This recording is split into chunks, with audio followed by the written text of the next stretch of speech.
Sorry, not sorry that I'm slightly late because I was drafting the BR winner already. Shit just dropped. Unbelievable. People are calling us influencers now because they easily could have dropped this contest last night. And then they were like, no. Badge Bro is going live tomorrow morning. We'll hold that over. We'll drop it out right before the stream. So they got peak content to be sharing.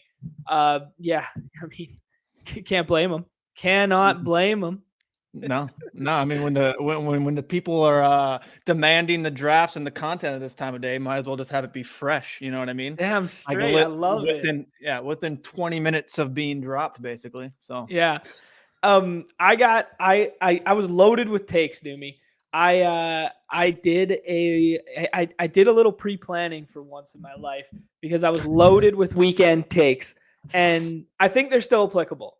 I think they're still applicable, and I think we should still talk about a couple of them, and then we should just jump right into BR streets and give people what they want. But I got a take here. I'm renowned for saying nothing matters, right? I'm always like, nothing matters. Nothing matters. What if I told you all that matters is tight end scoring? All that matters on the BR is picking the right tight end. Because everyone who's building and everyone who's diversifying through 40,000 lineups is going to have some combination of the right combos no matter what, right? Mm-hmm. Like, it's going to exist, especially with these smaller game slates. All we need to do is pick the right tight end to pair with every other stack and then just hope we get there. Yeah, I mean, we see it week in and week out. The winning differentiator is what do you have at that tight end position? There's going to be a plethora of quarterbacks that can get you to that option. I mean, obviously, just last week it was just two. I know it was Brock and Dak, but on bigger slates. But even on a 6-gamer for two, because I'm thinking about it, even on a 6-gamer with two quarterbacks still getting to that benchmark, all we got to do is pick the right tight end. I don't know. It's just been messing with my mind a little bit here. That's all we have to do until Travis Kelce is back to Travis Kelce and puts up one of those. You know what I mean? Like, right. I agree with you. I agree with you. The recency has been that. So, but like, I'm thinking about the Taysom slate, the Evan Ingram slate, this weekend slate. Like, where you click tight end and it's very deep for a 4-game slate. I mean, I'm fine with it makes the debate. Kelce, so I mean, we can see it now. Kelce's now pushed down to the 6. He's not the 101 player above replacement that we've been talking about. Recency bias has done that. I think the elite quarterbacks in this have done that. But to your point, I mean, it's got me thinking as well. It's really interesting. The Hawkinson slate as well. Like, it is. You need them. If you don't have them, you can have whatever combination, like you said. You're not going to be up to the top or in the top even 100. 200. Like last night I had nothing and I got salvaged with a little. I mean, my negative 70 ROI went to like negative 50 because of Dalton Schultz. Exactly. I started looking at things and I'm boxed out, but I'm like, if Godwin and Schultz do this, I could bump up and make some a couple extra and it's like Schultz just keeps going, and he was my highest exposed tight end on the main BR, and then all the other slates I look and he's like 6% owned, 5% owned, and he goes 26 on the main. So it's weird how these slates broke it up. You know what I mean too? But yeah, you literally just needed that you need that tight end position, and we could go through each slate and say, all right, look at the winner here. Like, there might be that outlier week where you don't need it. The tight end doesn't put up that number, but a 25 spot from the tight end. I mean, screw all us thinking we need the alpha wideout. You just need Dalton Schultz. Come on now. Just be smart. You just need the Dalton Schultz 25 bomb. Yeah, so it's very interesting, and it's a very interesting conversation to have, because week over week, especially with these slates getting denser. Okay, here's another one of my spicy takes that we talked about a little bit throughout the week. But with these shorter slate BRs, I really dove into being over-correlated. Now, it didn't effectively work because every single game environment smashed.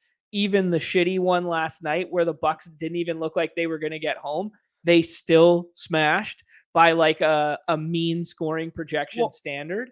Yeah. So every game environment got home. So you didn't necessarily need to have that one game that you were fully stacked on. You could have been, little bits of each of the games, but I still had outs. Like I'm thinking about this in terms of like, I had 10 Brock Purdy plus CMC plus Debo plus DK Metcalf.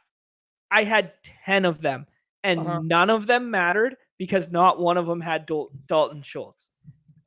Is that results oriented? A little bit. I mean, maybe a little bit. Maybe a tiny bit. But yeah, I mean, you have to at least you're not going in there and making assumptions. You know what I mean? You're asking questions. You're doing the right thing. We're trying to dig into it and figure out what is, because like we'd say, this game is so new, everything. But I mean, so on those tight ends, do you know who you had most on there? Like, was it always Kittle? Was it? I mean, or did you have? You had some Kittle. I was really, really flat at tight end. Okay. I had a good amount of Kittle on those 10 teams. I think it was Kittle, no Hawkinson on any of those because the ADP didn't line up. Yep. No Schultz, no Hawkinson, no Evan Ingram. So I basically had Kittle and punts, and that didn't really work out. Yeah. Yeah. I mean, that's an interesting. I feel, because it's like, do you go flat? And then do you just have some lineups that get there because you're just trying to flat, or do you just go all in on one guy and say if he's not the tight end, like it's that's what I mean. Yeah, so, it's interesting. Well, one thing I just want to bring up real quick that as a take, maybe not, just something I thought of last night. I'm looking at a lineup, and I see the same thing. I see Brock Purdy, CMC, whoever else was in the lineup. I had another like 20, and then I see Stephon Diggs with a 14, and I'm thinking, okay, well, here's the thing. Everyone's building out these stacks. And if I would have done it normally, I wouldn't have even got to the lineup because I would have waited and took a different guy 101 or in that first round. And I wouldn't have got Diggs, and then I would have backstacked DK. How much of it would it, how just silly would it have been to simply, when I say flip the build, you take DK with one of your first two picks. Right. You're initially flipping it, and now no one is going to have that combination, and you can still build out your draft board and get that. And I know that's maybe, now I'm trying to ask you, is that results always? But I'm thinking about it on these small states specifically, because everyone is going to be like, well, here comes this. I'm going to flip it a little bit. I'm going to scroll down. Why can't you just flip the build and legitimately put? Now, I know it's maybe different. We're getting more thin. There's not as many teams. But say the difference between, if I go look right now in the divisional round, a Stephon Diggs at 7.8, and then you take a Zay Jones, T. Higgins, Gabe Davis at the 21s. Like, I know it sounds crazy, like Stephon could do that, but if Stephon does another 14 and another one of these guys just put up another, like, it's just something that I've been thinking about. No, yeah, for sure. So it's just flipping that pick and then getting the correlation early, and then you're building out a unique team from the front. And I know it sounds like, well, so results oriented, you need DK to do that. But I think DK is close enough to Stephon where it's like, you're not really doing that egregious of a jump. Right. From a talent perspective. You think it is because it's like, rounds in ADP, but like, you really just flip builds and get unique and then get that first place equity. Yeah. So I did it twice this week from the front end of draft boards, where I did Josh Allen at the 101. And then I just went Gabe Knox in the second and third round and flipped the build that way. And then took back end ADP pieces with it like that. And then I did it another time with CMC at the 101 and then Debo and Metcalf in the 2-3. I like that a lot. Yeah. I like it a lot. I think that's so viable too. I feel very, very similar to you in terms of like, we think ADP, like 10 spots at ADP means so much in our mind, but 10 spots between those two player profiles, between their role, between what's going to happen is not actually 10 spots. It's like 2.3 projected points, or it's, it's something small like that. Yeah, we can dive a little, we went a little further with that than I was intending, but I think it's a fun thought exercise, because what Paul brings up in the chat, people are banging off. I can't keep up with the chat right now. You love to see it. I just want to say we have 51. If anyone in here has not hit that like button, feel free to smash that like button, hit the sub, notification bell, that's when we go live. Housekeeping out of the way. Continue, John. Love it. Yeah, Paul brings up, so should we just spread out tight end exposure? Well, that's kind of what we've been saying all season. I'm trying to think about this in a different regard. What if we just spend all our energy spreading smart builds and then just hammer exploitative at the tight end position with one fucking guy? I Like, think you that's know, I think like, it's all. I think it comes back to the risk tolerance. I think it comes back to that. I think how you want to mhm, play. Now, in terms of strategy, I think that's very viable. I really do. I mean, mhm, you've talked about it, and I'm going to bring this back up without going on a tangent. The NBA strategy where you just say F it, and like this is a sport where you can get very overweight.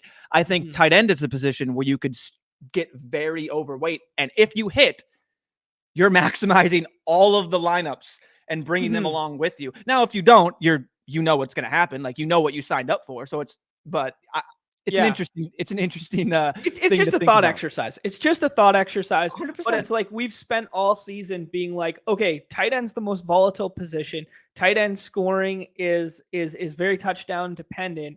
Yeah. Let's like spread out our equity amongst tight end, get really flat, and then consolidate our ownership around the games that we like. What if we flip that and we get hyper exploitative with the right tight end? Now, do we think it's Yes. really, really hard to pick the right tight end? Of Yes, of course. course. But I'm saying if you do, is that the best path to first? I don't Yeah, know. because Maybe. I think the when you're spreading it out, and as much as we think it's safe and it's Mhm. helpful to get that tight end, unless you're building every single exact team with just a Mhm. different tight end, you're really not you're doing yourself a disservice kind of because you don't unless you're tracking it specifically like all right, I built this build exactly now with this tight end. I'm going to go build this exact same thing with a different tight end. Exact same thing Mhm. with a different. If you're doing that because if you're not and you're spreading it out, you could have 75% of your tight end builds are they'll throw out TJ Hawkinson all with a certain build. And then you don't Mhm. have any exposure to the other one. So you're immediately your combinatorial ownership is screwing you. Mhm. So I think if you're doing the flat thing, you have to be very cognizant and make sure that you're spreading your tight ends out actually in different builds, rather than just Mhm. saying, okay, I have 10, 10, 10, 10, 10, 10%. Okay, what 10% of builds are they in? You know what I That's mean? a What's really making them sharp work? point. That's a really sharp point because I might have had 9% Kittle this week, but maybe all of that 9% was tied to Brock Purdy, and all my Brock Purdy lineups were dead because of that. Like, you know what I mean? That's a very smart way of thinking about that, Numi. That like we've talked about that, how like the overarching ownership number isn't always reflective of the way in which you actually built that week, right? 100%. Um, yeah, I think there's some really sharp conversation going on in the chat that I would love to hit on a little bit. Yeah, Bags, James bringing up a good point here that like, yeah, just because tight ends went off last week does not mean that that's going to carry over to this week, and that's where this becomes a very delicate balancing act between the Yep. theoretical and like the actual practice, right? Just throwing out ideas and concepts, that shit that I've been thinking about And with these games. to that point, we may not get a tight end that goes off, Hmm. but we may get a tight end that drastically outscores all the other tight ends relative to their Hmm. score. But they're not, you know what I mean? They're not technically going off. Maybe they put up a 14, and every other tight end literally puts up a A single digit six. number Yeah, or something gotcha. like that. And that Mhm. isn't even as drastic as someone getting into the 20s. But yeah, no, that's a great point that he pulls out too. Is again recency bias. Well, yeah, we're just throwing out ideas, bouncing it back and Mhm. forth, which I think is very. I think each thing is yeah. It opens up discussion. You know what I mean? That's all Mhm. they do is it opens up different avenues for discussion and different ways to play. Yeah. Okay, let's hit on Get Gronked, great screen name.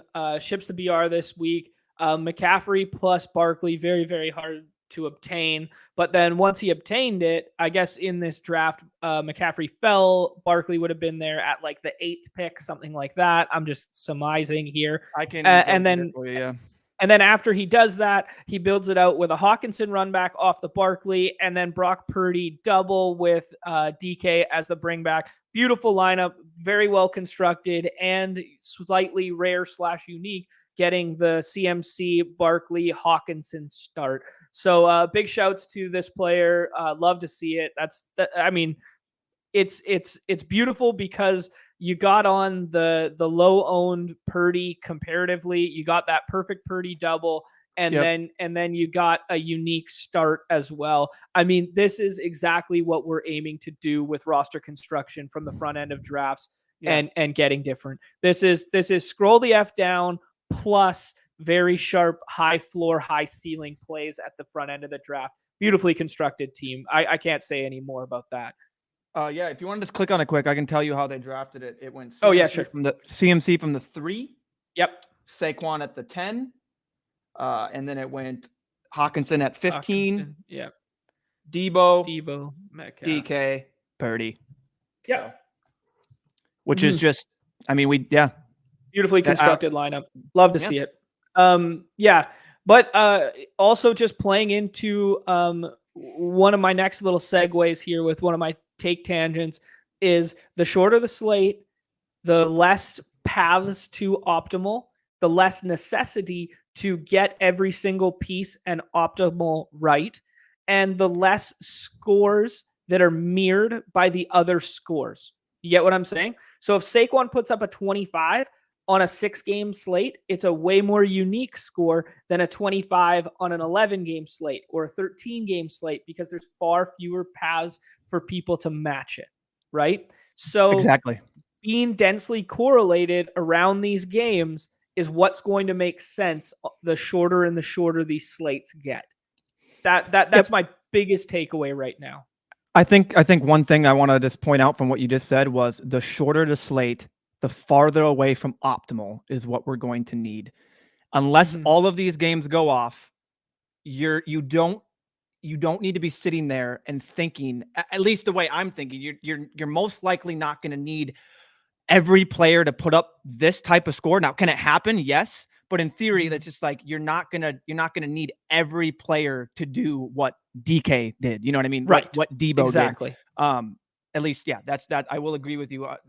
That's a great point to point out. So, Wu-Tang Killer Bees, badged up player, always hanging out in our Discord, always hanging out in the chat. Big shout outs to Matt here for putting up a beautiful lineup in his own right. He had the mini correlation there. He just had the Diggs he had the 1v1 of Diggs versus CMC in this build, and it didn't go perfectly his way, but effectively the exact same team, the exact same thesis, but a one-off Diggs instead of the correlated CMC, which, beautiful lineup to him as well. Shout out to the 1500 right there. You love to see it. Chad was chiming in the chat here and giving us the specifics as he's prone to do. CMC plus Saquon, 3.45% in the combinatorial ownership chart. So just showing you how far those unique ones from the front end go, though not in the same game environment, though not necessarily the best running back plays on the slate, though they were the best running back plays on the slate, but just to say, hey, look at how far a differentiator like that at the top can go to separate your lineup because nobody else got there, right? And I will say, if you look at that, one thing that I think a lot of people are prone to do, even us, 3.45. If you go look at that winning lineup, a lot of the people he clicked there are people that you would be like, okay, we're just going to get safe points. We don't need to get this. We already have it. You know what I mean? He just said, screw it. You know what I mean? He had the unique combo. He had it on Debo, DK, and Brock Purdy. And he said, you know what? Give me the 20K. That's why I think the whole let's get safe points and all this is just a dumb exercise, a dumb thing to do. We should never be doing it.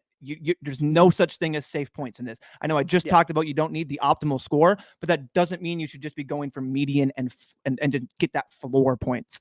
And that's something I'll point out that we were doing last week is when we drafted a team, we kind of wrapped the condom on it basically. And we're like, let's get safe. Let's get these points. No, get the ceiling. We're literally shooting for the absolute nut outcome. So I think that's what you should be doing on every lineup.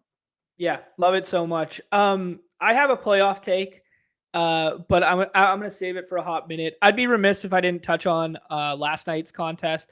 Shout out to baby Stevie and LED who duped the shit out of my lineup here, along with 20,000 of our other best friends here. Eric here too. Tons of dupage of whatever. I'm out on the single game contest. I know we've talked about it a lot. We've talked about ways to refine it. We've talked about how Underdog has done a great job by adding, quarterback and PPR scoring and the kickers to make it unique, to put these things together. I cannot play volume on a slate like this again. Putting in 37 entries into this was an absolute waste of my time. You barely above break even when you come effectively second, and you're duped a zillion times. And then I don't think this is results oriented. With the 2 quarterback one being thrown out. Yeah, here Bones asking that we need clarification on the 2 quarterback getting tossed out. That's where I'm going with this one. So I had a 2 quarterback lineup. I thought it was a very, very logical draft. I thought it was a very logical thing.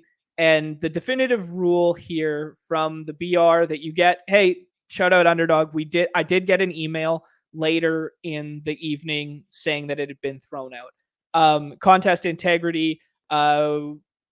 It's our duty to preserve the integrity of all our contests. Given this, if your battle royale team possesses a combination of 2, 3, or 4 players that were drafted by less than 0.01% of participants, your contest will be reviewed for cancellation. Intent is not a factor in these reviews.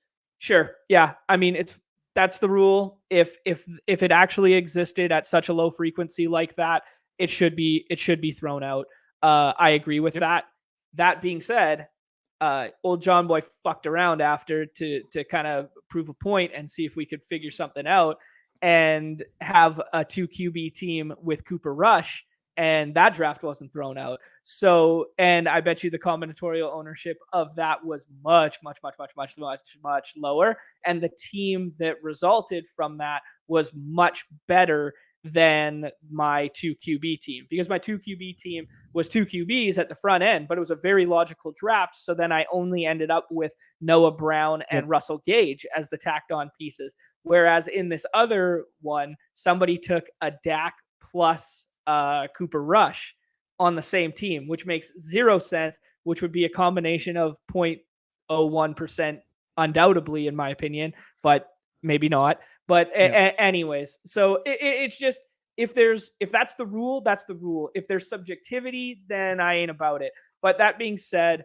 also kind of like, what's the point in playing to some degree? But we've talked about this many, many times. Just my quick 2 cents is just, I've always been like, what's the point of putting in the effort to try and find, we all know when we're drafting, we're trying to find the nut combo, the combo that you can screenshot, the GM.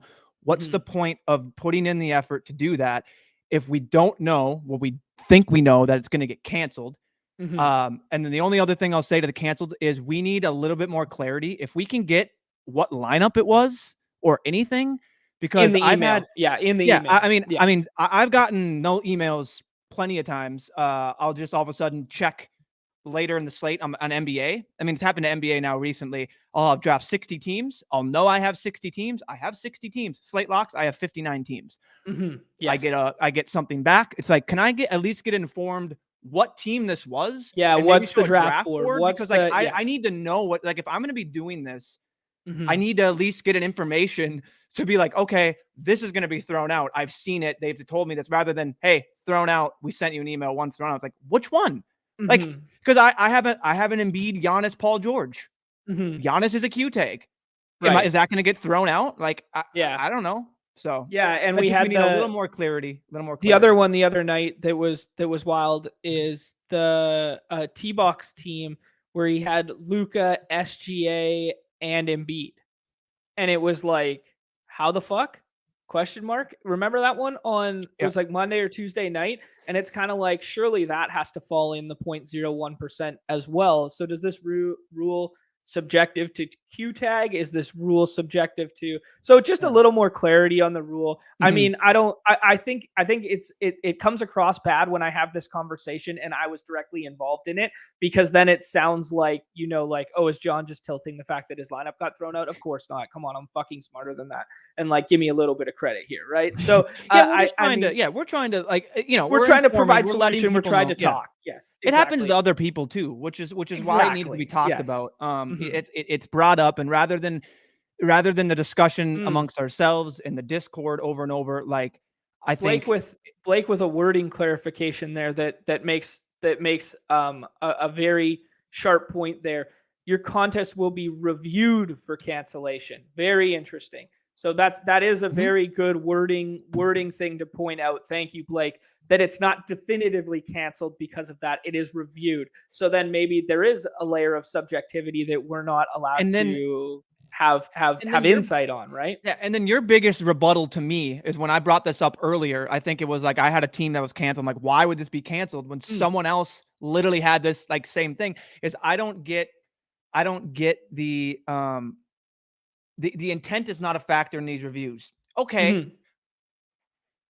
That's where I'm just like, I'm like, okay, like how do we know that someone like sharp badge players legitimately came in here and trying to get a unique combo, like you said, did it differently versus someone comes in here and just drafts Noah Brown, Russell Gage, Cooper Rush, Blaine, whoever the backup is for the freaking Bucks. Like they drafted that. And it's like, okay, clearly that. So it's just really interesting. Like, I think like if sharp players are intently doing that and then someone lucks into it, I don't know. That's just it's an interesting talking point. So yeah, no, I agree. And there's no clarification that a badge player is a sharp player or a non-badge player is not a sharp player. No, 100%. So if you see someone who comes off the street for the very first time ever and they go with some crazy off the wall strategy like that, well, maybe they're a very sharp DFS single entry showdown player that just hasn't played in these streets yet. How do you know? How do you navigate? Anyways, we kind of belabored that and beat that to death.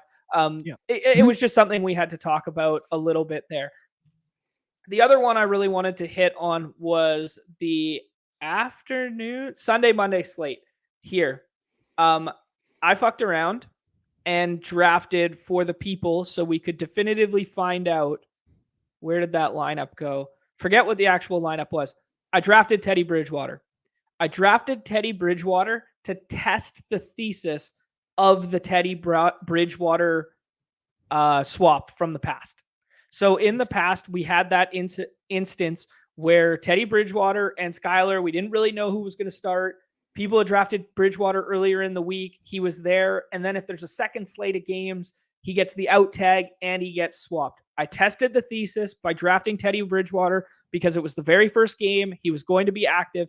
I gambled on the fact that if he didn't play a snap, I would get the swap equity later. I did, in fact, get the swap equity later. So just going forward, knowing these slates, when we're playing a slate that has 4 isolated closing windows, right, which is effectively what these slates have, with those 4 closing windows, if a quarterback is active but does not play a snap, they will get the out tag and they will get swapped. I'm not sure it's going to apply for the rest of the playoffs. I'm not sure, whatever, but I just did that to find out and guarantee this for us to know definitively going forward. Anyways, let's just jump in here. Let's draft. Let's just draft. We chatted for a bit there. I'm gonna save my playoff take for the future here a little bit, and let's just jump right in here. All right. So ADP already shifting around a little bit. We can see that 3 quarterbacks in the top 4 completely thrust up like this. I think what's going to happen is this is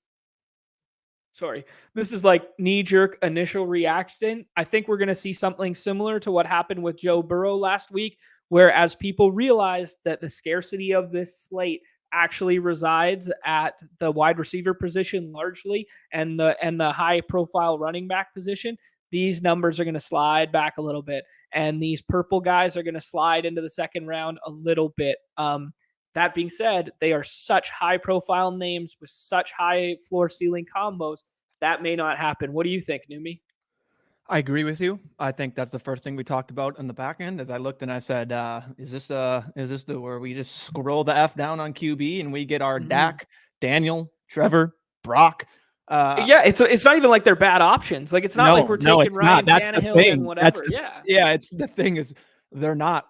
The 2 highest scorers on the slate are literally 30 and 33 in quarterback. I know we didn't have Patty and Jalen, so I know that, but I told you right away. It's interesting. It makes me just seem like I'm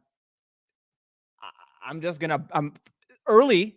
Like you said, I'm going to bypass quarterback. And if those can fall down, that's when I'll try and sync up those quarterbacks if I can get them in the second. But right now, I mean, now we're faced with this. I'm still taking a Saquon, Stephon, or AJ Brown. I don't know about you. Yeah, I think so too. I mean, you could. That's my strategy. Now, is it dumb to pass on Patty and Josh? I know maybe, but I think they fall. Like you said, I do. I think they fall a little bit, and these guys flip them. Here's my take here. We could try and set up like Diggs Josh here and hope this guy takes Patty Mahomes right here. Yeah. And it would have set us up for like a Diggs Allen, which would be kind of nice. But I think Allen and Barkley might be like equally as rare or almost as rare Fine with me. because I mean, I'm fine taking Allen without Diggs. And Oh, I yeah. think it's kind of a nice way to do it as well. So if we start like this and like maybe we didn't let both quarterbacks drop, but taking a quarterback first and getting your pick of the quarterback would have been a mistake in my mind. I think you just let whichever one fall to you, and then making the concerted effort to take Barkley over Diggs there is just kind of like a take, I guess. Yeah. I like it. I mean, I agree with you. I agree with the way just doing the first draft. I think I did a $5 training camp to get it for the thumbnail, so I could get that draft board.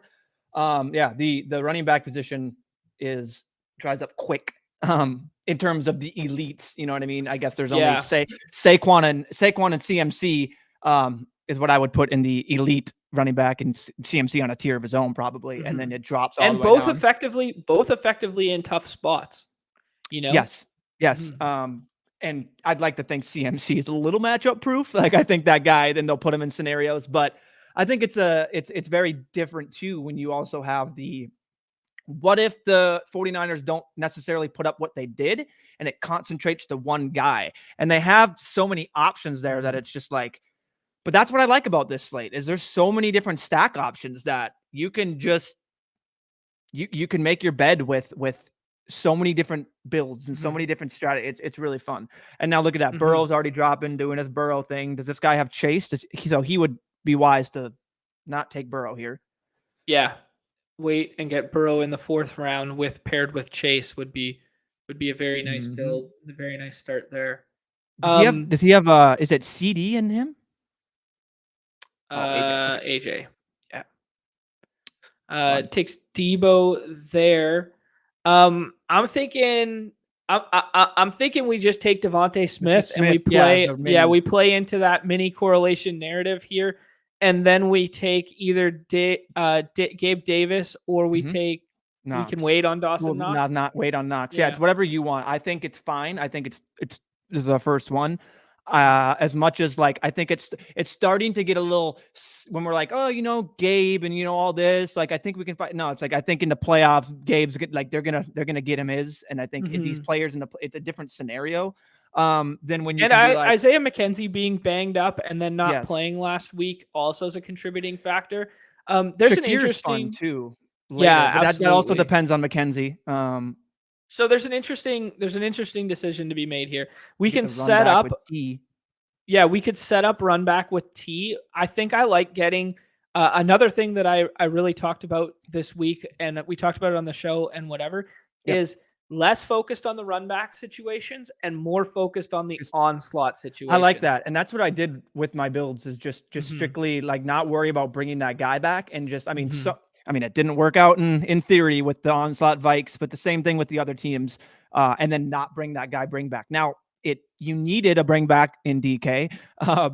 There was other people that helped in the bring back, but that's not to say, again, we can bring up the bringing up the tight end that this week may not be the same. It may not be the same again, and people may be overdoing the bring back, and not double stacking and thinking that a team can just. I mean, it's an interesting thought, and go ahead. Yeah, to that point, two things I wanted to talk about there is Reza was asking like our overall thoughts on the game and the weekend. This plays right into mine. I was shocked that every team put up points and every team held serve with one another. I was shocked that all these teams played above their almost all the teams played above their team totals. They all played to the totals. I was shocked how many points were scored this weekend.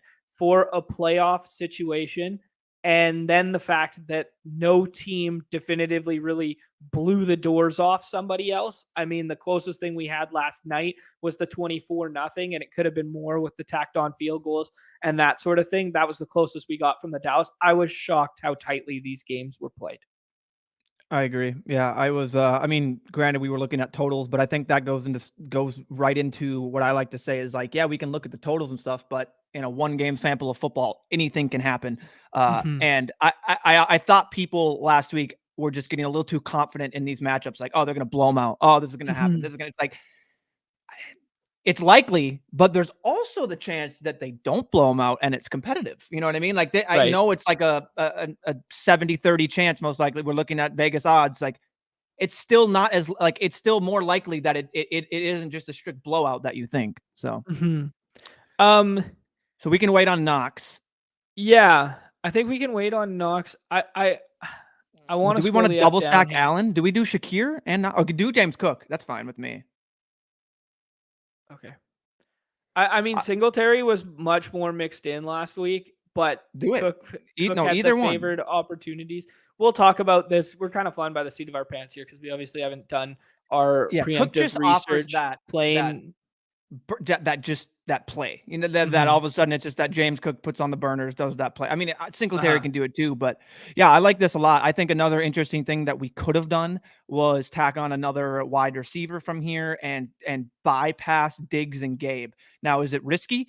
Yeah, but I mean, Josh Allen has shown that he's just going to do whatever he can. He's going to run around that pocket. Someone's going to get open, and he's Mhm. going to just fire it to him. So I think maybe Shakir's a little risky with not knowing McKenzie's health. Um, Yep. but that was some things I'm thinking about as well. So I think I'm going to be straight right here. I think McKenzie's dead in the water.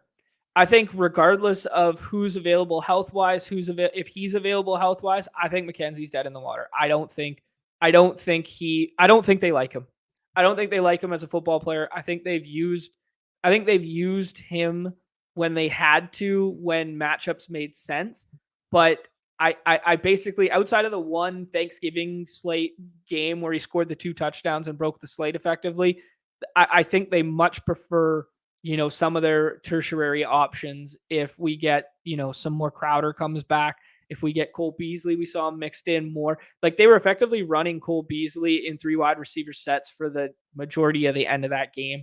Yeah, I don't know. I'm not a huge McKenzie guy as a player. I do like the Cleo Shakur play regardless. Yes, and then here, just to close the book on the 2 QB talk, on the single game contest.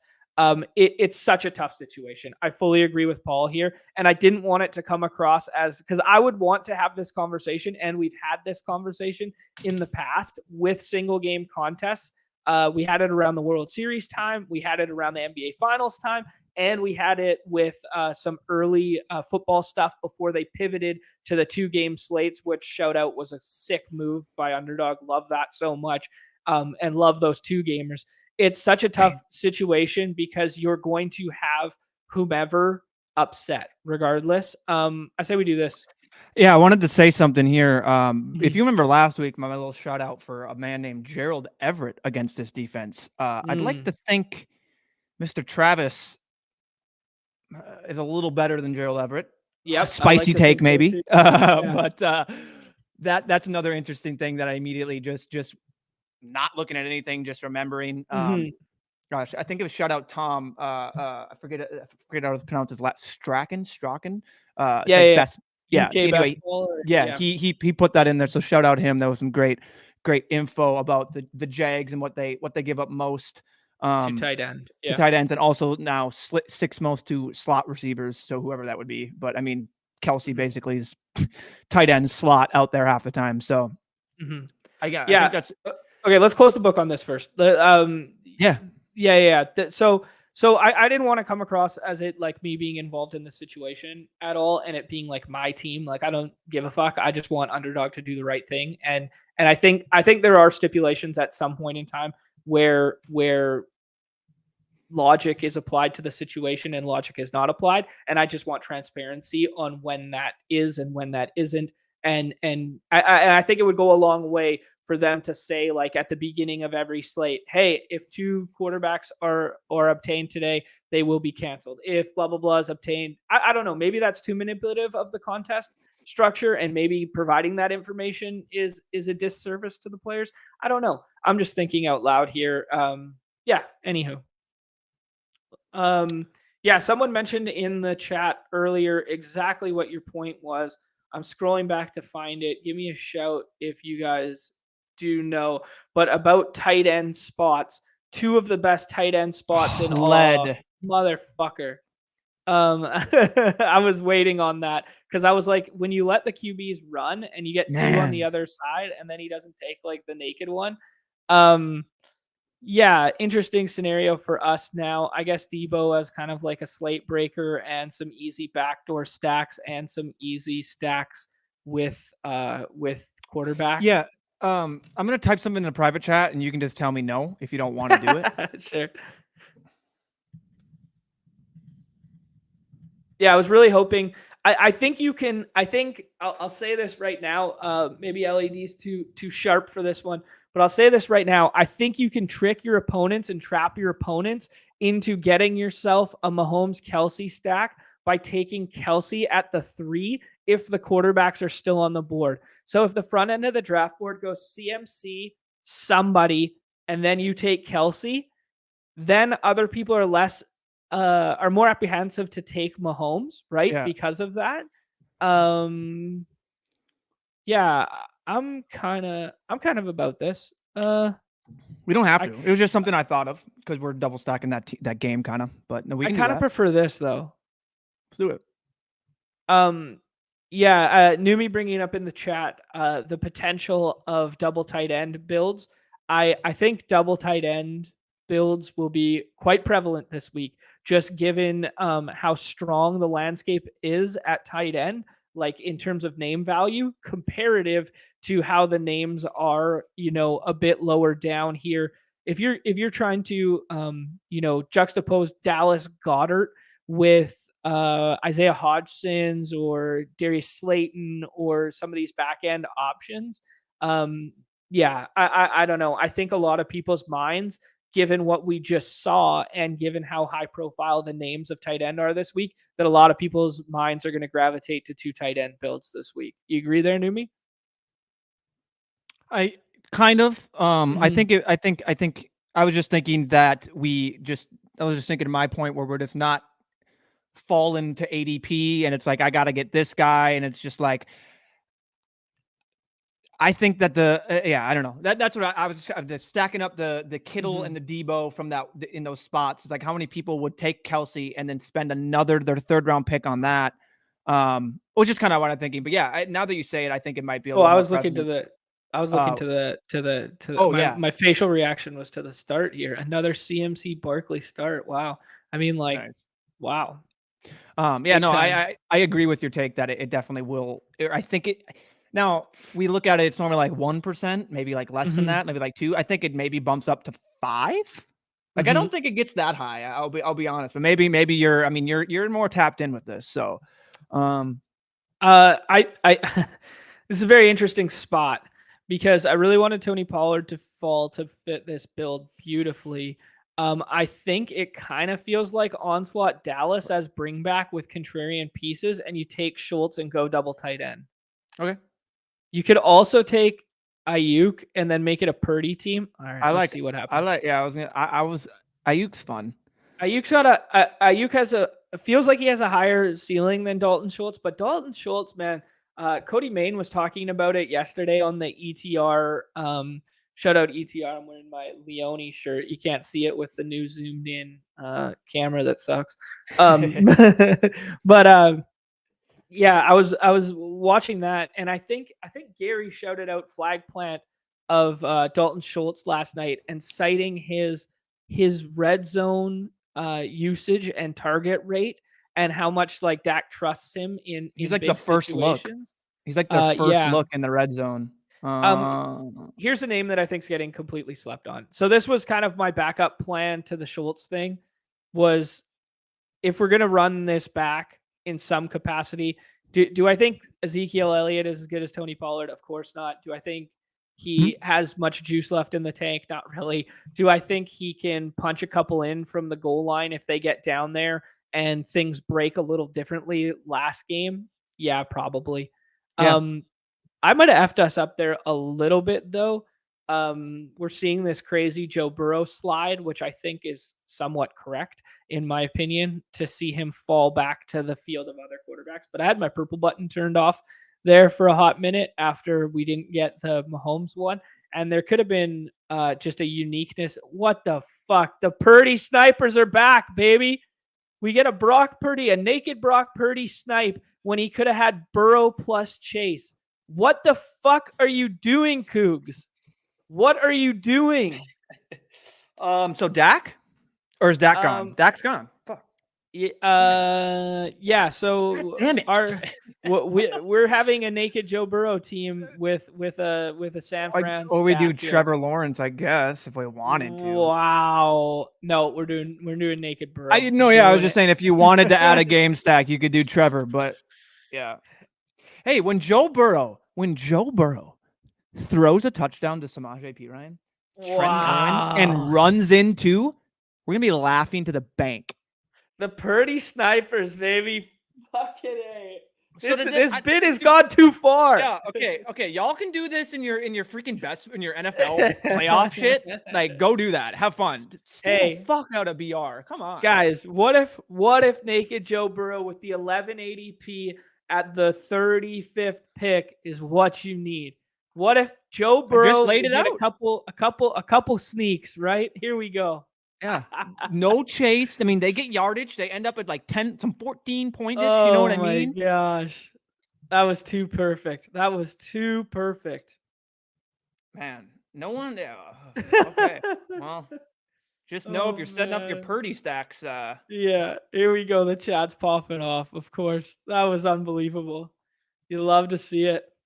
Oh. So, like, what do you think? He literally he bypassed Joe Burrow and said, nah. Yeah, you got to get unique. You got to scroll the F down, Numi. You got to scroll the F down. You got to get unique, up, man. God. Don't tilt me. Don't tilt me right now, man. Oh, brother. That was fun. Oh, you love to see it. Great. Yeah, that's unreal. Great way to spend $5. Yeah, clip it. Yeah, clip that right there. Another one. Yeah, clip that with DJ Khaled. Another one. Carl V's out here putting in volume. He's been in every draft so far. That's funny. I can't really see in it. So for me, that was Carly. Oh, I'm just reading that as Carly the entire time. I'm like, yeah, Carly's in here, maybe. Yeah. I gotcha. Oh man, that is just pain. Now is the perfect time. There's never a bad time to talk about to talk about Charlie Hannigan. There you go. Yeah. Man, that Charlie Hannigan has just gone way past the context of that conversation. Yeah. Yeah, fast forward to Burrow 40-point game after your draft was canceled. Oh, I love to see it. Oh my goodness. Yeah, but I so far just noticing that kind of like the back end of wide receiver and the back end of running back so far is a lot less comfortable to click on as of right now. Yeah, so, and I think that creates a little leverage in itself. I know they're not as great, but like I totally get now the matchups are different, so we can't just say and we can't just port over last week Isaiah Hodgins, Slayton, and all these boys, you know what I mean, and all that. But yeah, I think Chase here is the pick. Yeah. I mean, like just like double-digit targets in his last two games. I mean, with what I like to do is just kind of get down to the 30, and it's like you see Juju, you see Dawson Knox, Isaiah Hodgins, Pacheco, Slayton. It's like, what guys down here could you see score? And actually, like, all of a sudden, it's just like them again. They're getting the ball again. What guys can you see down here? Like, those are guys you should be picking more often than not. That's how you get over the weight. That's how you get over the field in these contests when we don't have ownership, is by simply taking these guys that other people are not over and over. Like, if you're taking a guy in the middle rounds and you have high exposure to him, cool. A lot of people probably have that too, and a lot of people have him mixed in. You may benefit more from him having a good game. You're going to benefit a lot more from someone off the board. Yeah. Yeah, so I was setting up this mini game correlation in hoping LED would do that, and now we get left with this. We would have been left in kind of an awkward position because Brett Boy's doing exactly what we thought about last draft, where it's like, hey man, if purple gets pushed, so if purple gets pushed to 4 instead of 3 there, and this Kelsey's right there, and 2 quarterbacks go there, they basically end up with Mahomes every single time because someone goes Allen and Diggs, and the other player goes Hurts and Barkley or Hurts plus AJ Brown, right? So I mean, this is the time to try and get your Kelsey plus Mahomes and hope you roll it from this 2-hole or this 3-hole because it does seem very obtainable. Because let's hypothetically say LED in this slot right here, he just decides, nah, I don't want Barkley. I want AJ Brown. I want that mini game correlation. Well, then we're sitting there with the decision of what's better for our team, to have the game stack of Diggs Chase or to have Chase plus Mahomes as a one-off from the other game environment and back stack. So, and I think my mind would have gone to Chase plus Diggs, right? And then you give someone Kelsey plus Mahomes. So I think Kelsey plus Mahomes is very obtainable right now, especially if you're in a smart room, especially if that room has done multiple drafts so far, and it has to be done from the 2 or the 3 hole. I would just throw that out. Yeah. Brett Boy's saying exactly that, and that you have to try. Yeah. Mm-hmm. I agree. And then obviously, to be honest, the question that I would ask you is if Brett Boy gets Mahomes down to that spot on that board, does he let Mahomes fall again to try and get him at the 3? Or do you just, because like you just said, if it's going to be readily available, like more available than you think, then do you try and push it? Right. Yeah. I don't know. Yeah. That's a good point. So we can wait on Burrow. Tony Pollard's fun. Yeah. I think my mind went straight to Pollard, just given McKinnon how as a one-up is fun from that game environment. Yeah, I think I prefer Pollard to McKinnon. Same. I know it's a tough matchup, but just the projectable volume. I mean, this Jarek McKinnon run has to come to an end at some point. I've been saying it over and over It again. fucking has to come to an end. Do we push Like, Burrow? those We just saw him touchdowns, fall. those touchdowns have to be no, I don't think we push it here. Okay. With T Higgins still on the board, I don't think you push Burrow. If T Higgins was off the board, I think you can push Burrow. But I think if Higgins is on the board right here, I think it's a very easy back click for either Brett Boy or Carl at the back here to just go like boom boom, or to just pair. Oh, Mixon already has quarterback. I think if Higgins isn't on the board, we can push it. If Higgins is on the board, you have to take Burrow now if you want that stack. Sorry, I have ice falling off of my freaking my thing. Is it still snowing in Minnesota? No, it is now. It snowed. It has been raining and it's freezing, and then now it's melting again, and icicles are just falling. And it sounds like you're just getting like bombed. It's just boom, boom, boom, boom, boom, and I'm just like, holy! And now we're getting another snowstorm soon. So I know nobody cares about the weather, but classic. Oh. Yeah, no, there's a lot of accidents out here today. People don't know how to drive with ice. Nah, we're not doing it. Get it off the screen. The Hennigan argument was a bull case for Jefferson, and it's got spin zoned into this like this great thing that's just so good. Let's see this. Paul bringing up. I keep seeing this tweet. I don't know who that is either. Alex Rollins. That shows a bad throw by Purdy where he leads the receiver inside instead of out. Clearly, the drafters don't know Purdy has bad throws. You love to see it. Wait, I thought Purdy was perfect. I thought it was perfect Purdy. The dude's just like, he's literally Jesus out there. He's walking on water. Cannot miss. So we kind of fallen into a Burrow double with Hayden Hurst. I think it's the most logical path to this build right now. I was hoping some other piece from San Fran would come back to us. I'm gonna go ahead. We can take Boyd. We're boxed out of. I think I like Hayden as the correlation piece more than Boyd. Just as like if we have basically Chase. Basically what we're looking for on this team is like a one-off touchdown, and I'm not going to take wide receiver here anyways, so that's why I just took tight end. Like we should have taken something else and just gotcha. I'm not taking wide out. wide receiver here, I'm going to show you who I like to take here. All right. I'm going to take one of two players right here. And actually, we can talk about it because LED can't take either of them. I'm either going to get super unique and pair the two Dallas games and play the Dallas scoring through that, or we're going to play Tony Pollard is running away with this game. Or sorry, San Francisco is running away with this game. Tony Pollard is trailing. He's doing the pass catching, and who's scoring at the goal line? Elijah Mitchell. Because Elijah Mitchell was used in multiple goal line scenarios last week. Somewhere in California, Nez is doing a happy dance on the boulevard, baby. Yeah. Nez is listening to this, and he's just like, yeah. He's loving it. He's loving it. He wants more Mitchell teams. Yeah. Nez pointing out in the chat here that we got 79 viewers right now. If you could do us a favor, hit that like, hit that subscribe, hit that notification bell. And if you are not playing on Underdog Fantasy, you use that promo code BADGE to sign up for your first deposit match of 100% up to 100 USD, my friends. Yeah. Has anybody seen Nez and John in the same room? Yeah, that was a peak Nez pick there with the Elijah Mitchell. I mean, what if he is the guy you need? Nez said it for 3 straight weeks. I said it one time, one clip, one segment. I said it, but Nez is out there pounding that freaking touting Mitchell again. Good luck. I love to see it. Oh man.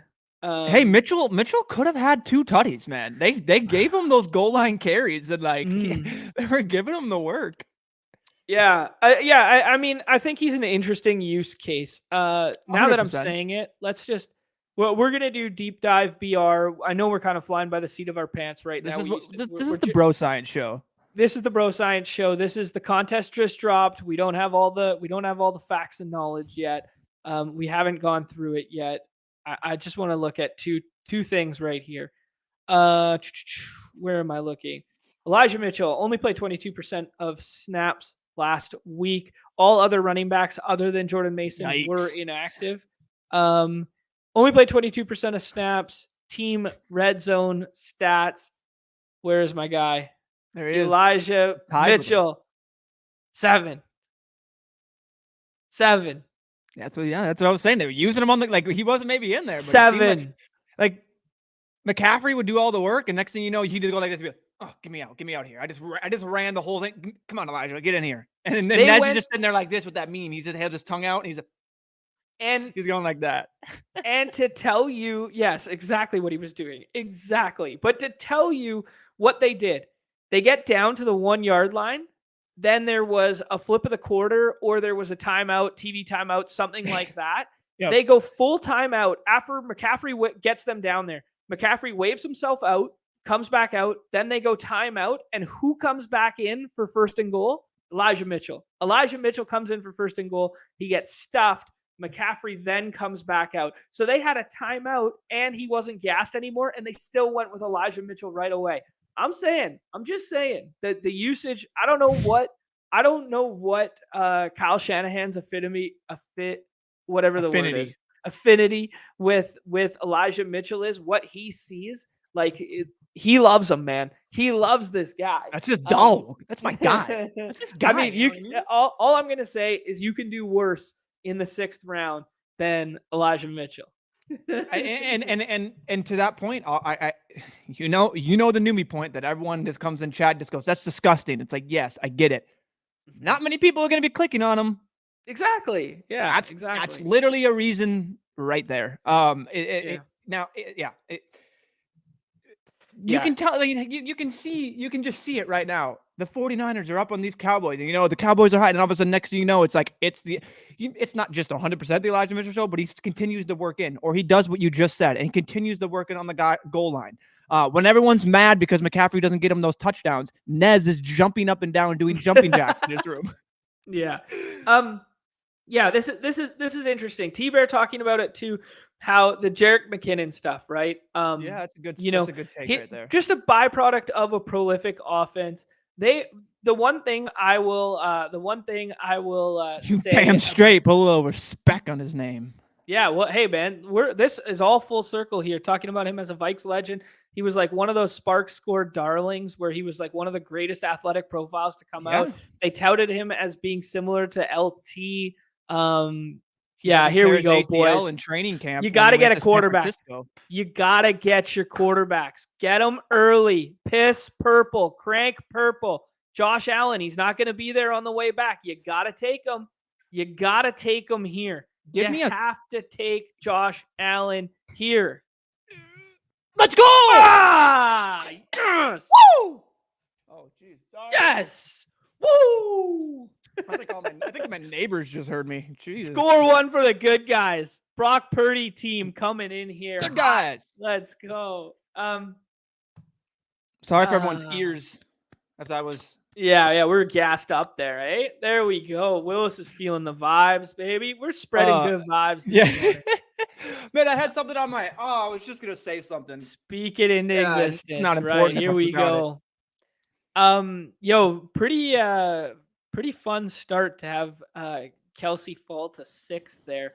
But I mean, like, these rooms are gonna be wide open, right? Need a headphones warning hit. Yeah, I apologize. The boys got excited. I apologize. Yeah. I mean, when you can get CMC at 4 when the boys are. Hey, so what? This is Mm. just off the top of my head. It's probably really stupid. Mhm. Instead of doing a super team shootout, do a super flex super team shootout and give us 2 QBs to pick from, eh? Ooh. Side contest this week, little 3-team draft, super team, Yeah, or three super flex? team, super team shootout, super flex, and That'd be PPR, fun. and Yeah. tight end premium. Yeah. Just okay. Auction too. Make it an auction draft while you're at it. This is going to be a really fun, unique start. Because we get Jamar Chase here at 9 to pair with CMC, which is incredible, and we're going to have Burrow on the way back if you want it. So, yeah. And then the Burrow thing becomes interesting because if we get something fun to fall back, such as like George Kittle or, like something like that, if we speak a little something like that, Tony Pollard, speak a little something like that into existence, falling back to us, we can pass again, right? Mm-hmm. Oh yeah. Mm-hmm. Oh yeah. You know me and passing on them QBs. I'm on the wavelength with you there. Same electricity. This is a great callback too, because we talked about how much my Canadian ass loves to start a USA chant. USA. I'm sorry. Everyone's I'm like, yeah. sorry. Everyone's just like, yeah. Yeah, Willis, it's like, a shame for us. It's not a shame for you because your builds are still unique. Did you say unique? What did you just say? Unique. It was the most Canadian unique I've ever heard in my life. Unique New York. Clip that. New York. Say unique? Someone rewind that. What did he just say? Unite? I don't know. Sometimes I just speak and it doesn't come out right. So we know what we're waiting for. Like we're waiting for the one player. I don't know yet. I don't know. I'm waiting for your opinion after this pick here. I think we wait on Burrow and we take Tony. Yeah, you like Tony Pollard over George Kittle? You could do George Kittle too. That's I mean, we already got the running back. You get the tight end premium up there. Or not the tight end, but you get your premium tight end. Okay, let's do Tony Pollard. Let's do it. Let's push it. Let's push it, boys. Let's push the envelope here. Let's push it. Come on, little Drewski. We all know you're a Ravens fan. Yeah, this was the backdoor thinking. Was we set up Big Cock Brock as a little backdoor stack there, Come on. Oh, Dark Sheep bringing one in the chat. Harmon not practicing today. Yeah, just a reminder with the Saturday games, we're going to get Tuesday practice reports today. So just something to be aware of.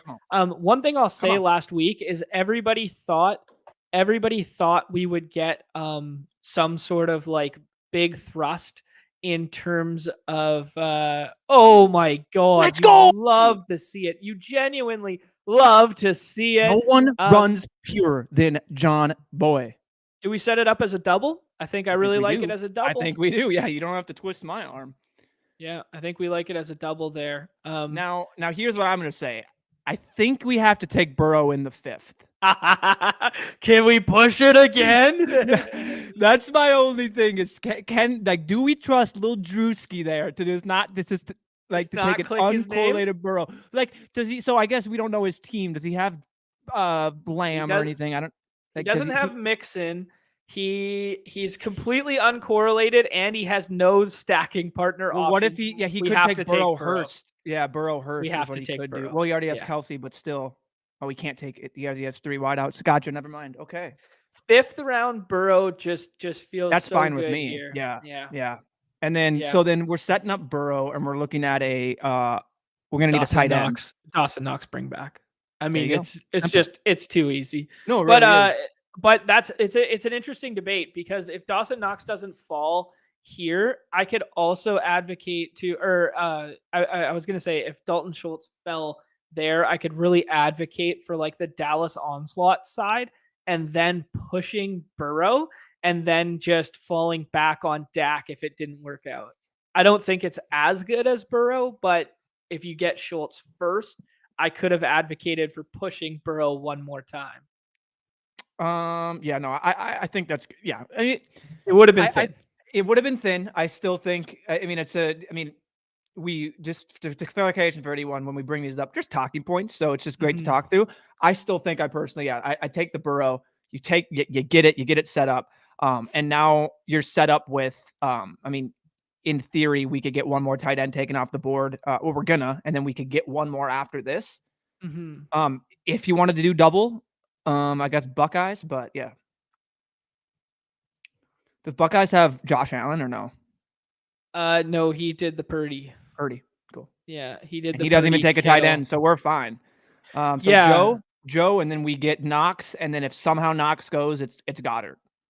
Yeah, I mean, you could twist my arm into just taking Goddard over Knox and just being like Goddard's the piece you need from that game because Goddard will project so much better.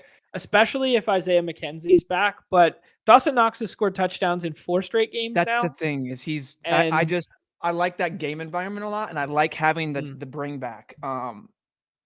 It just seems like yeah, I like the Buffalo bring back. I do. Okay. You could. I mean, either one's fine, but I think I like the over correlation point. That's just what I'll stick with. I like having a lot of the people on the one game. You're betting on the environment. Yeah. Are they? Let me check here. My little stats. I mean, you're probably not leading me astray. Blake always comes with the goods. Let's fucking do it. Yeah, no, go ahead. We just everybody wants that Dawson Knox on this team. Everybody wants Dawson Knox as the bring back on their Burrow doubles. Everyone who builds a Burrow double this week is going to run it back with Dawson Knox. And what if Dawson Knox is the Dalton Schultz you need? Dawson Knox can suck my dick. We're running it back with Dallas Goedert. Let's go. That's what I meant. Yeah. What if Goddard is the Schultz you need, baby? Can we just respect John Boy here? No one contradicts his thoughts more than John Boy. John Boy will bring in what we say, what I say, what anyone says. He'll think about it, and then he'll say, what can I do for the bit and the content equity? And fuck all of these guys, including the thoughts I just put into existence. It's so true. I absolutely love it. I'm here for the content. I'm here for the content. It's I think Dawson Knox makes that team smarter. Whoa, we just disappeared. Where'd the BR go? Oh, DeBomb just got added. They had that. They had it for a bit. Oh, did they? Yep. One into the bomb, baby. Get only 5 more people into the bomb. Yeah, 5 more. I'll click it again in a second and see where we end up here. Do you hear this right now? Savage. Like my it sounds like I'm getting bombed. Like it's like I don't know what's happening right now, but the ice is just destroying the sides of this house. It's hilarious. Like I'll look over and it'll just be like we'll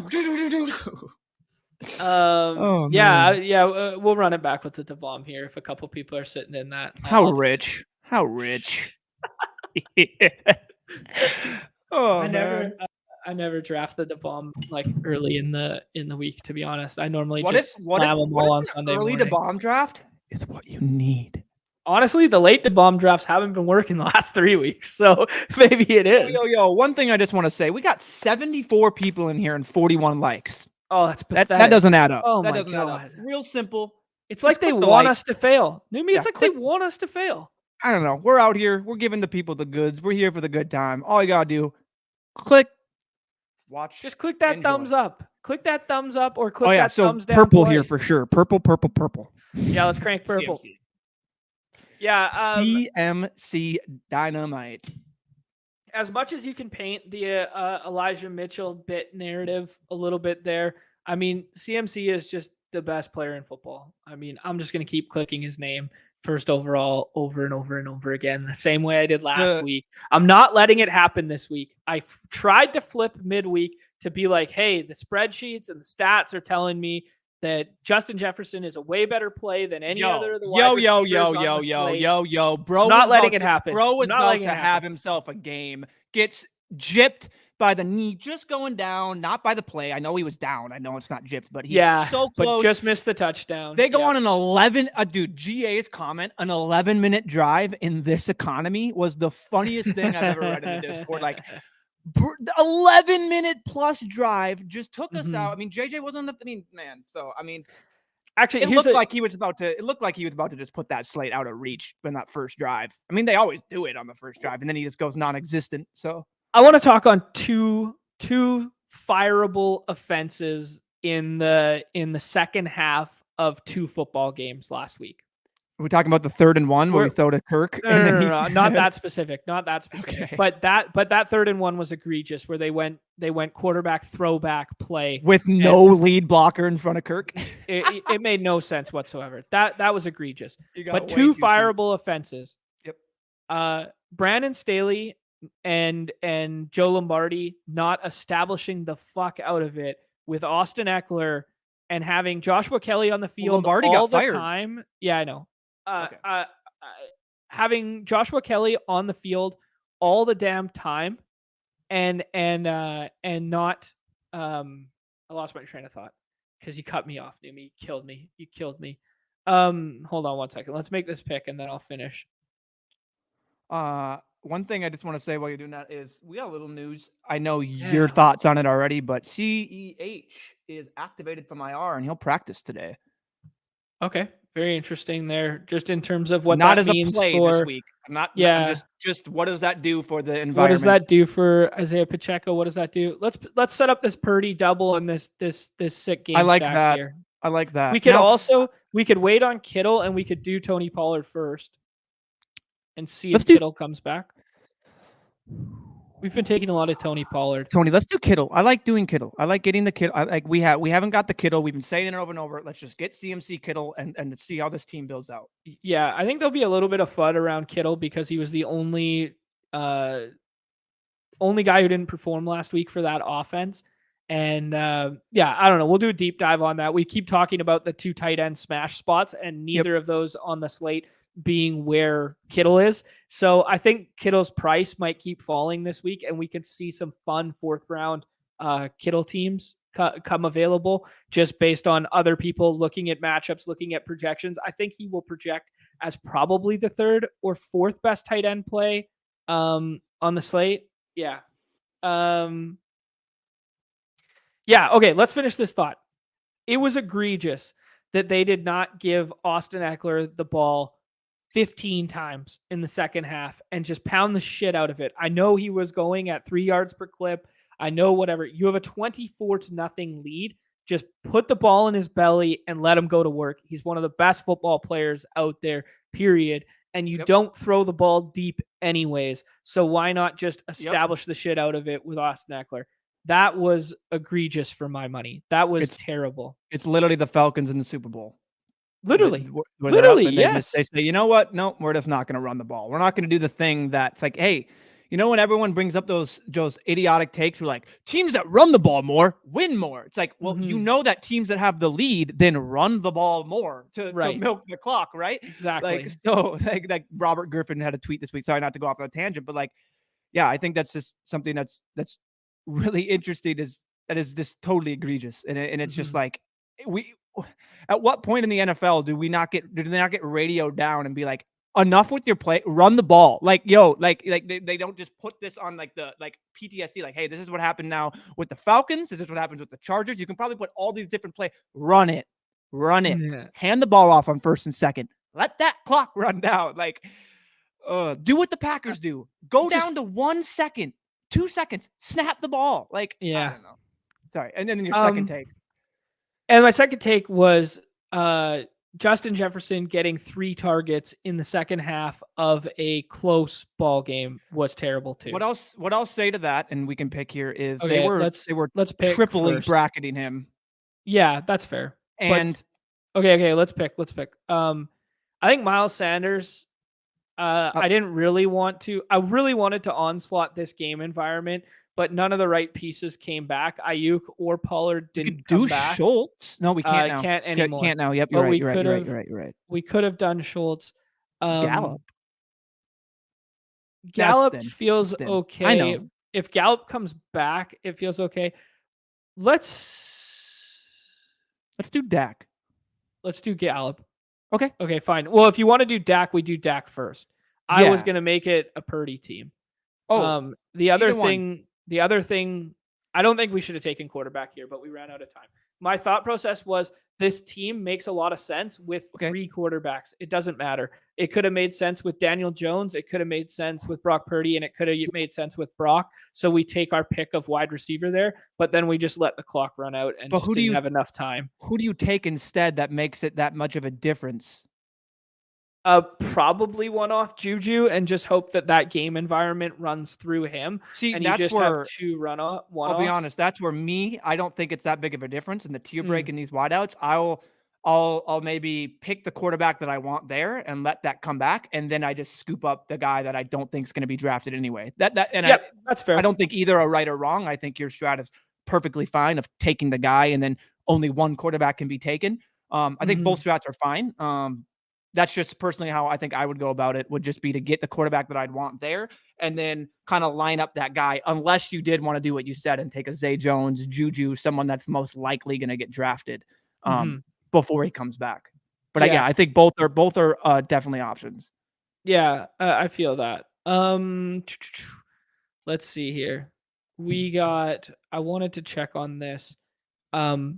This is kind of what I was looking at.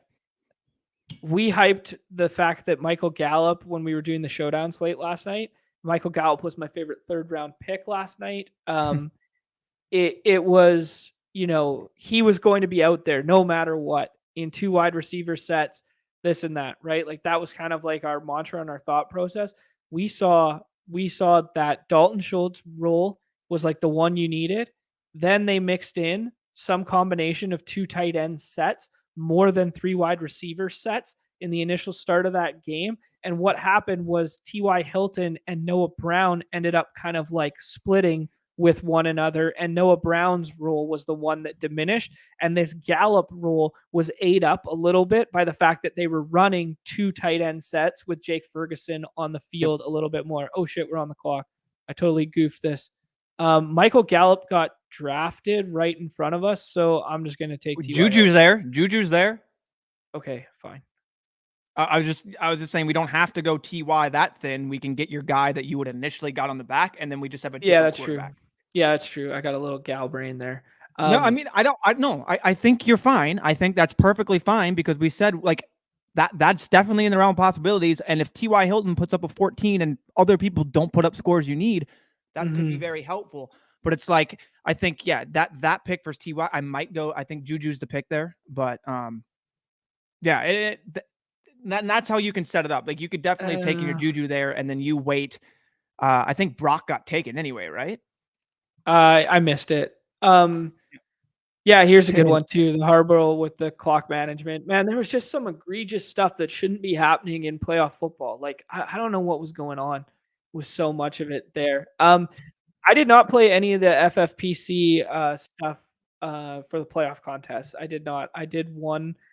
We did a home league that was the FFPC one, and we just copied the contest structure and played like a 12-person home league like that. It was kind of a fun idea. But did not play much FFPC playoff stuff. To be honest, my affinity with wavered and managed leagues now, just in general, is just disappearing.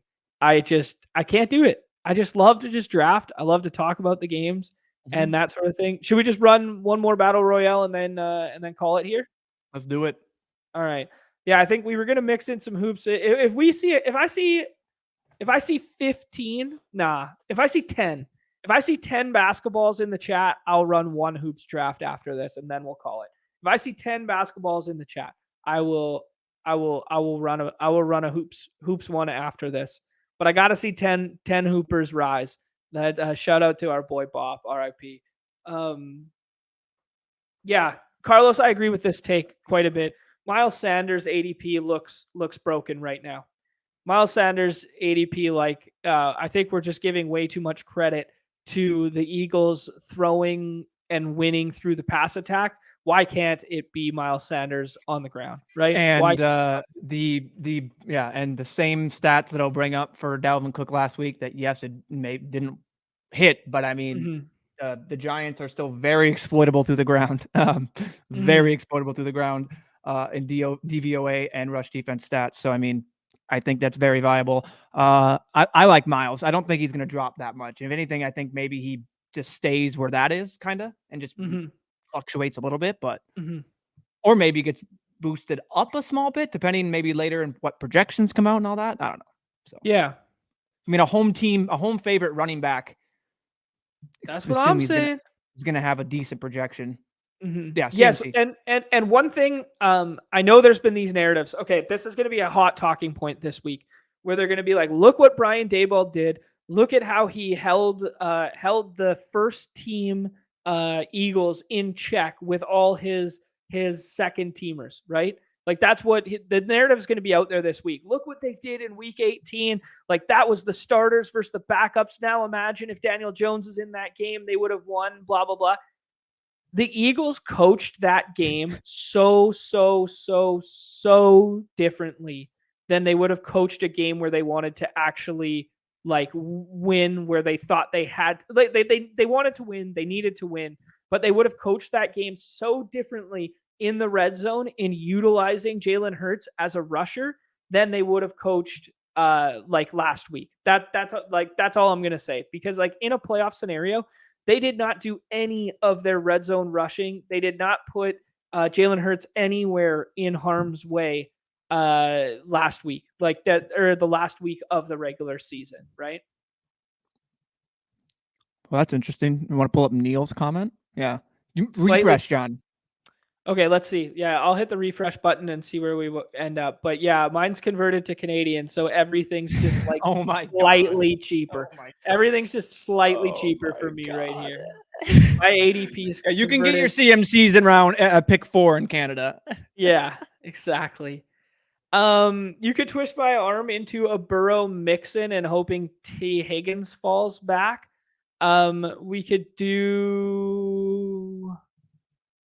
We could kind of set up backdoor Jags. I think the Jags are going to keep falling. Let's do this. I kind of want to do this and see what it happens. I like Mixon. I think we need to get Mixon, someone that I think people are kind of just, yeah, they're like, oh, he didn't do anything again. It's Buffalo defense, but yeah, Mixon just seems like a guy that could easily just put up, you know what I mean? And it's Mixon again, and Joe Mixon with his third, and Joe Mixon, and Joe. It's just, we've seen it. Do you want to push this? I do. I would rather do, yes. Okay. He was either going to say that or Devonta. One of the two. I'm a big Eagles passing game guy too. Okay, let's see. Well, Devonta. Okay, so let's do Devonta Smith here. We have said so many times on the show that Devonta Smith and AJ Brown, if you put their numbers on a screen and block out their names, that they're effectively the same player this year in terms of target share, route run, all that sort of stuff, right? Yep. Yeah.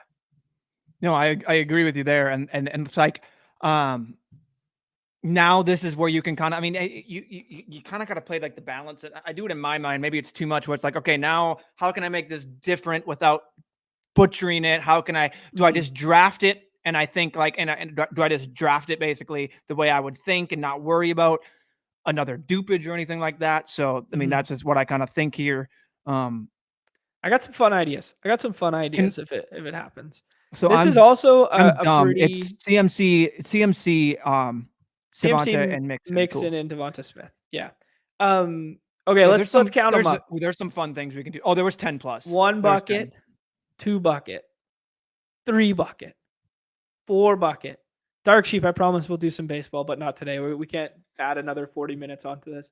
But there's going to be plenty of baseball, guys. Like, there's going to be a ton of baseball. This is just the tip of the iceberg with the baseball content. We are baseball guys through and through. J-Bags took T. Higgins, which was kind of unfortunate because I was really hoping that if someone wasn't going to take Burrow, that T. Higgins was going to come back, kind of thing. Willis taking Burrow with Chase now is what's going to happen. Yep, there we go. Yeah. So that was kind of unfortunate for the live plan. a little, Willis. Hey, Yeah. Willis, live just a little. Yeah. Imagine taking Joe Burrow in the 4th round. I mean, we just got him in the 5th, man. It's pathetic. Live a bit, man. Come on. Yeah, these cowards, man. I can't believe it. Or he's probably calling us cowards for not doing the baseball, to be honest. But What was this? okay, TD hold Lucky? on. Let's see here. Okay, we can set up a Dallas double. We can set up a backdoor. Chaos goes Kirk. This is a very interesting spot on the draft board. I kind of want to do this, Okay. but I kind of want to do this first. No. Change of plans. I think this just feels so much better. Yeah, that works. I was thinking about, like, okay, what if we go pass game narrative with Jags and then we go Jags here? Let's push Dak. Let's live I a was little. thinking of Daniel Jones' team too. So What do you think about this? I like that. Yeah, I like that. I think Okay. dude, your 2 players from one team, no bring back is something that's been stuck in my head. Although We got probably gonna get a Schultz bring back on this one, but okay. Well, yeah, that's what I'm thinking. So we could do in theory like,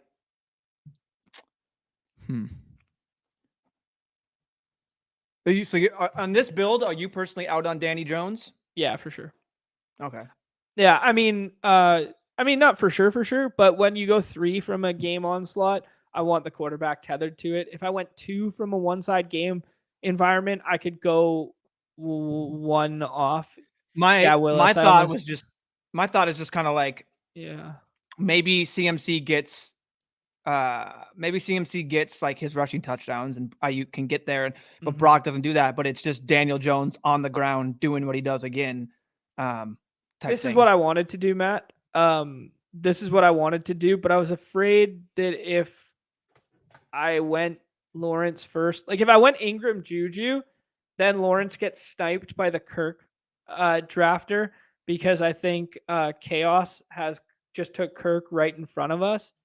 Yeah, I don't know. I don't know how to feel about that one. Yeah.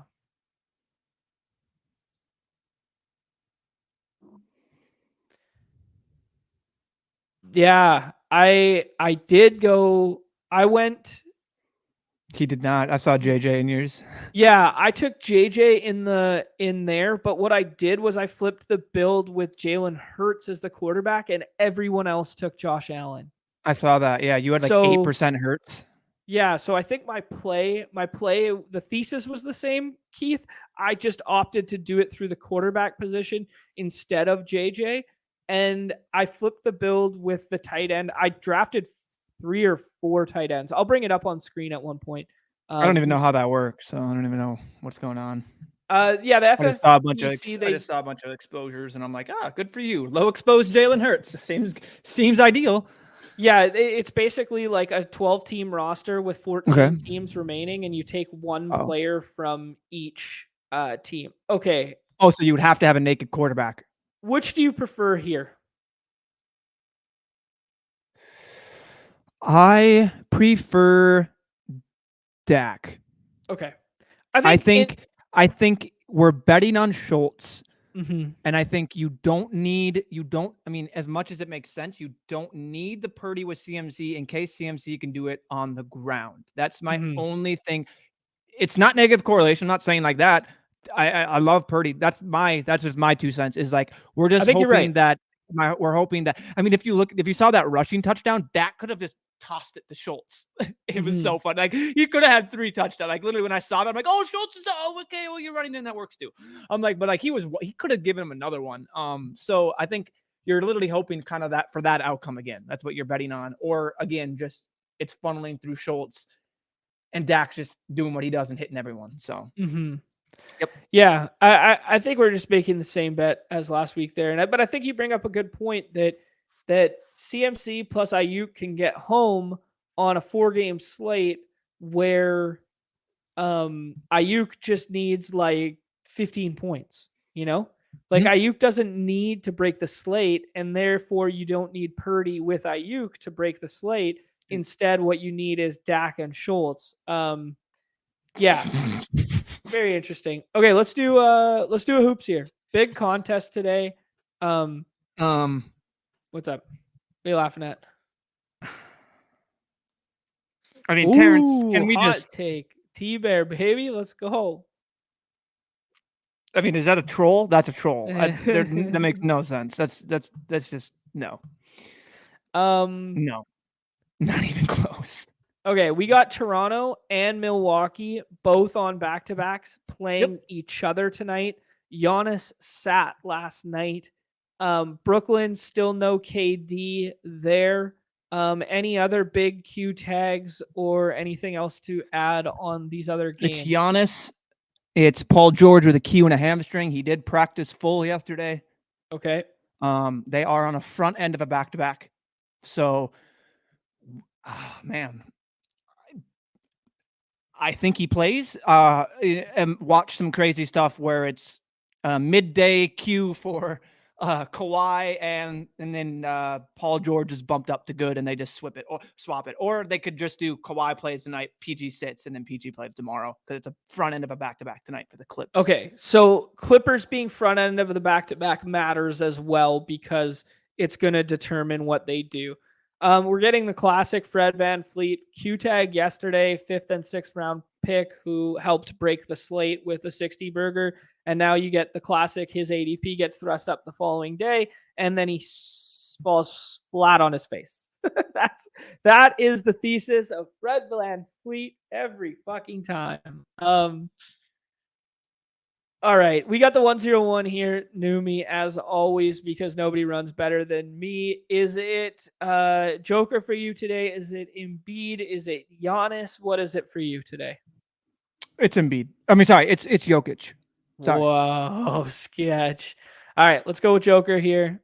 Yeah, Yeah, there's how does the amount of Embiid and Giannis teams and Jokic and Giannis teams that are out there right now. Or I mean, I've seen.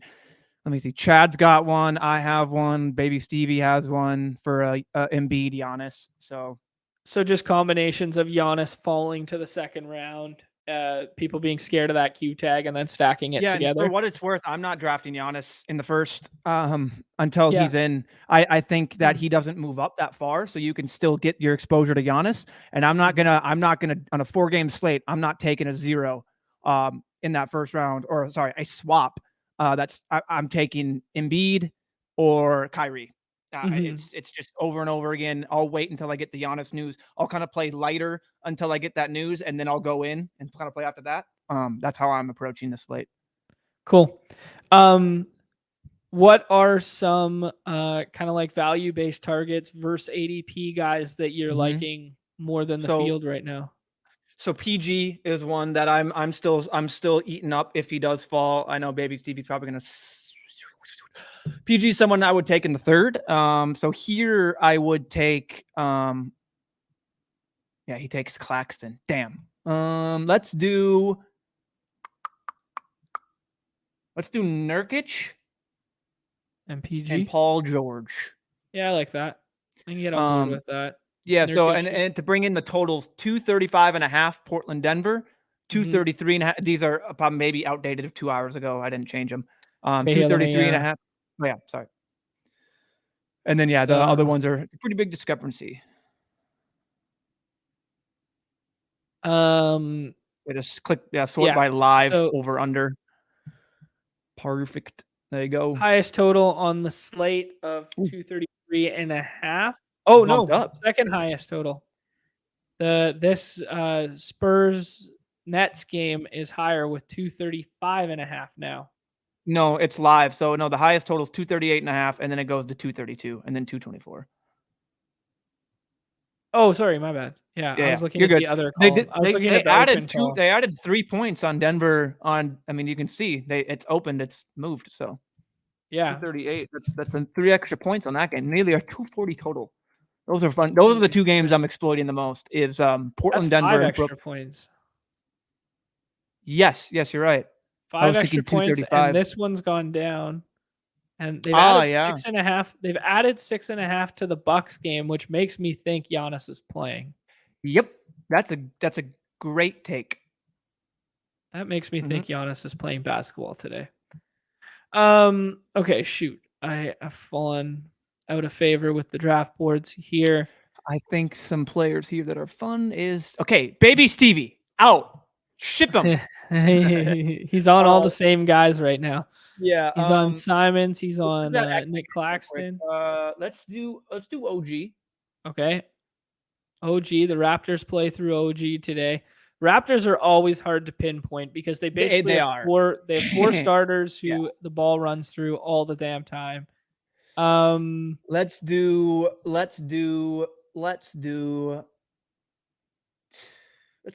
Tobias Harris. Harris over Maxey. You heard it here first. I like him. It's so if we're looking at points and we're looking at all that jazz, it's 2-point difference. So I mean, it's not that big of a difference. I just like I don't know.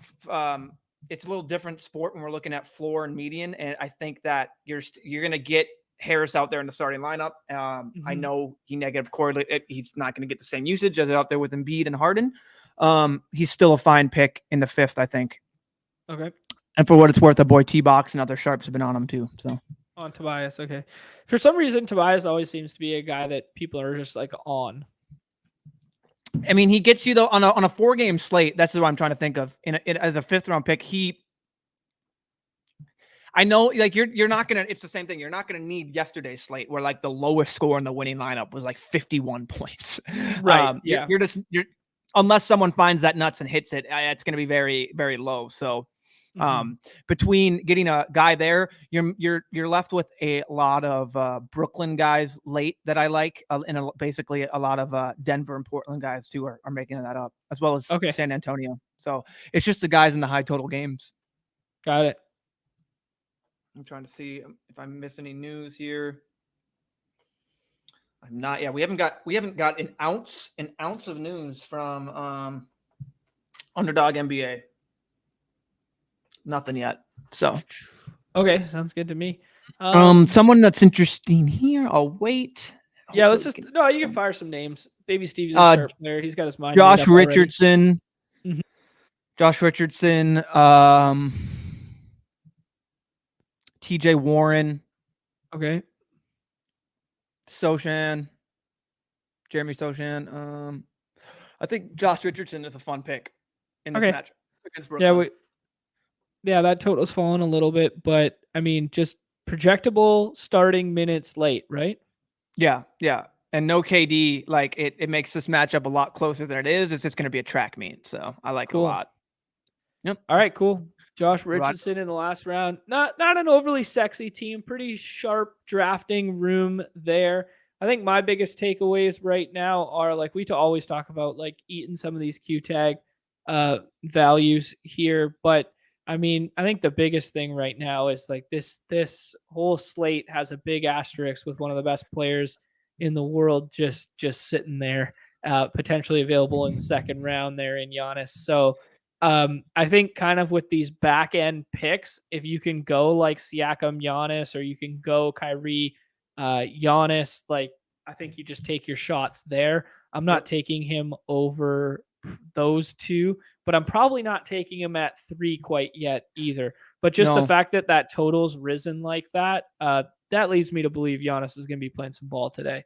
It's a good take. Yeah. And yesterday was very interesting too, because he was like a very, Probable. very late. Yeah, he was probable all day, and then he was like out of nowhere, just It was out. in the And morning. It was like, because it's MLK yeah, Day. So all of a sudden, yeah, we got like in the morning, like Giannis out. And it was like after the yeah. contest locked, it was like, what? Oh, yeah, Like everyone was just like, wait, what? And yeah, so yeah. All right, let's do. Yeah, there you go.